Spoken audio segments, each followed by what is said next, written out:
Most people will spend their entire lives working hard, collecting paychecks, paying bills, and dying with almost nothing to show for it. Not because they were lazy, not because they were stupid, but because nobody ever explained to them the difference between two things that look almost identical on the surface but lead to completely opposite destinations: earning money and building wealth. And here's the wild part. The people who are really good at earning money are often the worst at building wealth. And the people who build serious wealth are not always the ones bringing in the biggest paychecks. Stay with me here, because this is not a coincidence. This is psychology. This is behavior. This is the invisible pattern that separates people who are financially free from people who are financially trapped, even when the trapped ones make more money every single month. So let us get into this, because once you see it, you cannot unsee it. When you earn money, you are exchanging something. You are exchanging your time, your effort, your energy, your skill. You do the thing, you get the money. That is the transaction. It is clean, it is simple, and it feels good. There is a reason it feels good.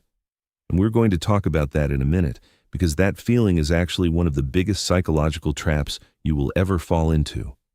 And most people never recognize it as a trap, because it feels so natural, so normal, so deserved. Building wealth is something completely different. Building wealth is about creating systems that generate value whether you are working or not. It is about positioning yourself so that time works for you instead of against you. It is about shifting from being the engine of your financial life to being the architect of it. And that shift, that one specific shift in how you see yourself in relation to money, is what changes everything. Now, here is where the psychology comes in. And this is the part most financial content skips entirely, which is exactly why most financial content fails to actually change anyone's behavior. So pay attention here, because what I'm about to explain is the foundation of everything else we are going to talk about today. Your brain does not naturally want to build wealth. Your brain wants to earn money. And the reason is rooted in something called the reward prediction system. When you do work and receive payment, your brain gets a clear, satisfying loop. Action leads to reward. The loop is tight. The feedback is immediate. Your nervous system loves this. It is the same loop that makes social media addictive, that makes gambling powerful, that makes junk food hard to resist. The reward comes quickly after the behavior, so your brain stamps that behavior as something worth repeating. Wealth building does not give you that loop. You invest money, and nothing happens right away. You build a skill set that will not pay off for months or years. You delay a purchase today for a benefit that feels abstract and far away. Your brain does not like this. Your brain sees this as a threat, not an opportunity. It feels like loss. It feels like sacrifice. And so your nervous system starts resisting, starts rationalizing, starts telling you stories about why now is not the right time, why you deserve to spend, why you will start next month when things settle down. This is not weakness. This is not a character flaw. This is biology. But biology is not destiny. And that is exactly why understanding this matters more than any financial strategy you will ever read. Keep watching, because the next part is where most people have their first real moment of recognition. Let me paint you a picture.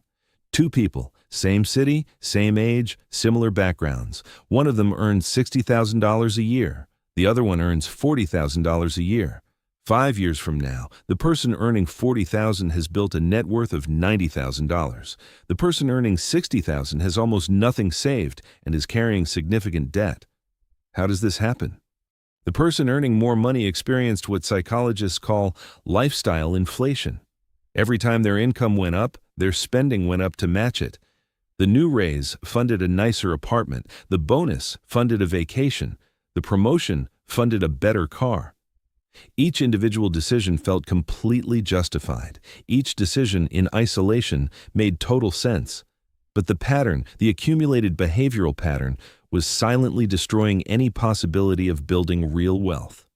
And here is the thing that makes this so dangerous. It felt like success the entire time. The person earning less had a different psychological relationship with money. They had internalized something that most people never consciously choose to internalize: the understanding that money is not for consuming. Money is a tool for building leverage, and here's the critical word: leverage. Because earning money gives you spending power, building wealth gives you leverage, and leverage is what actually changes the trajectory of your life. When you have leverage, money starts working for you. When you only have spending power, you are always working for money. The person who understands leverage thinks differently about every financial decision. They do not ask, "How does this make me feel right now?" They ask, "How does this position me for what comes next?" This shift in thinking is not automatic. It has to be trained. It has to be built through repetition and through the slow, intentional reprogramming of the beliefs you hold about what money is actually for. And speaking of beliefs, what I'm about to say next is probably going to make you uncomfortable. But it is important, so stay with me. Most of us were never taught what money is for. We were taught how to earn it, get good grades, get a good job, work hard, get paid.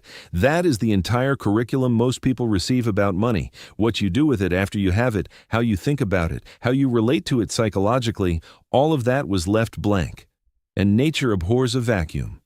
So what filled that blank was the culture around you, the advertising you absorbed, the spending habits of the people you grew up with, the emotional associations you formed between money and safety, between money and status, between money and love. Here is one of the most uncomfortable truths in this entire conversation. For a lot of people, spending money feels like love. It feels like care. It feels like they are showing up for themselves, for their family, for their friendships. Buying the gift, taking the trip, going to the dinner, upgrading the house, these are not just purchases.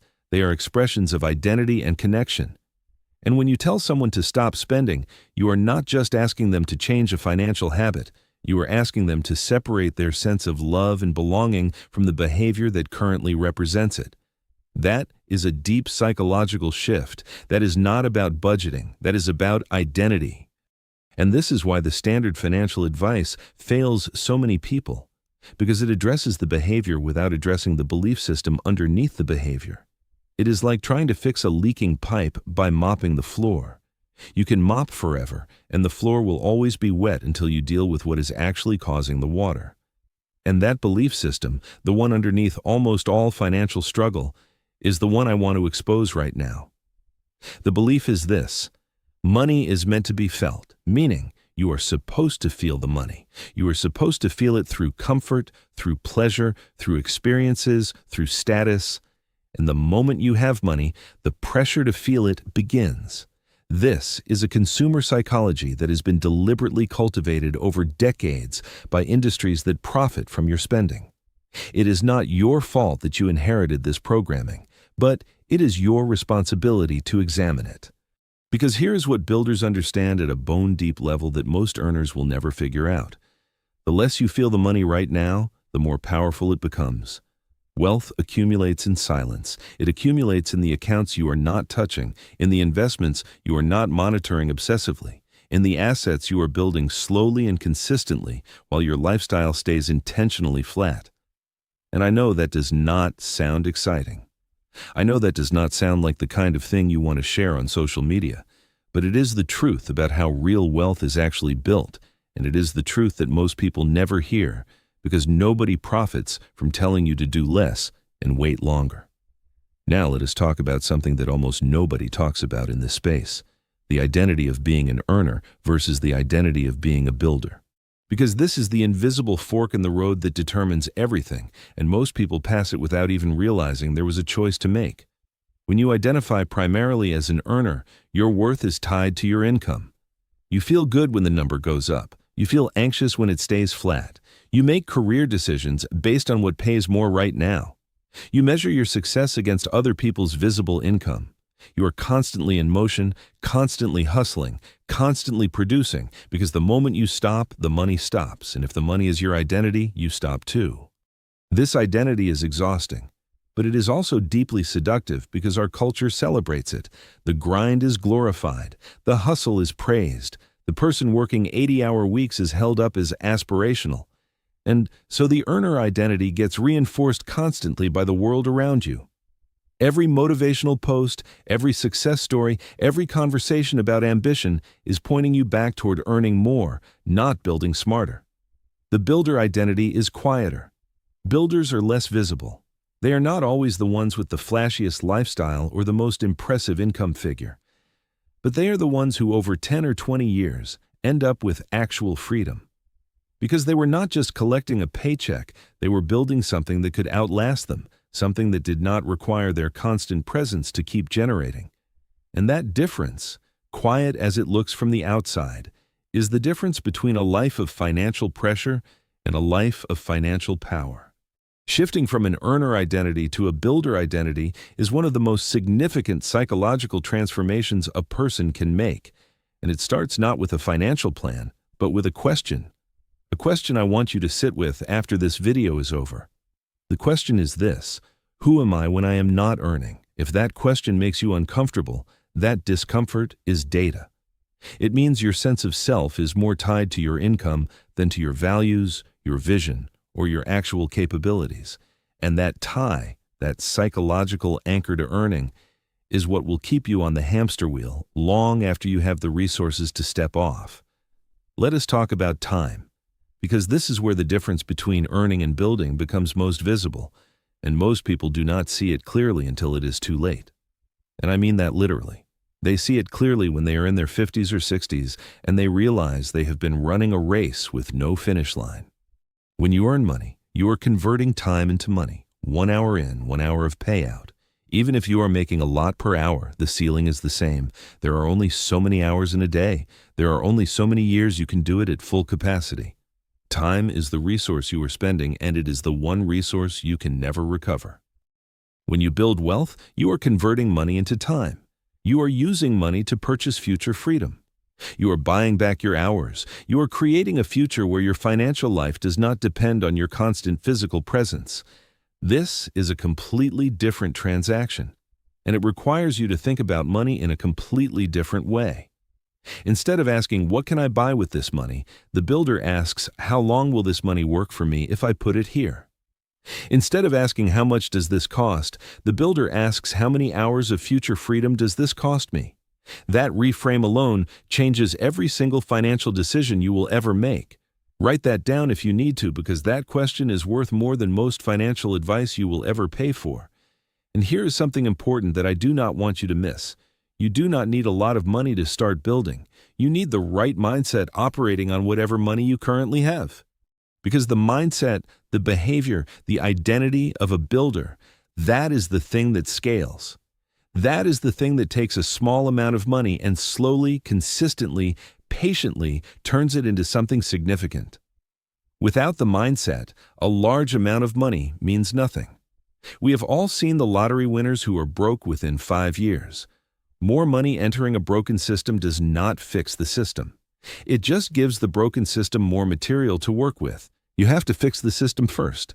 And by system, I mean you. I mean your beliefs, your emotional triggers around money, your identity, your relationship with delayed gratification, your tolerance for invisible progress.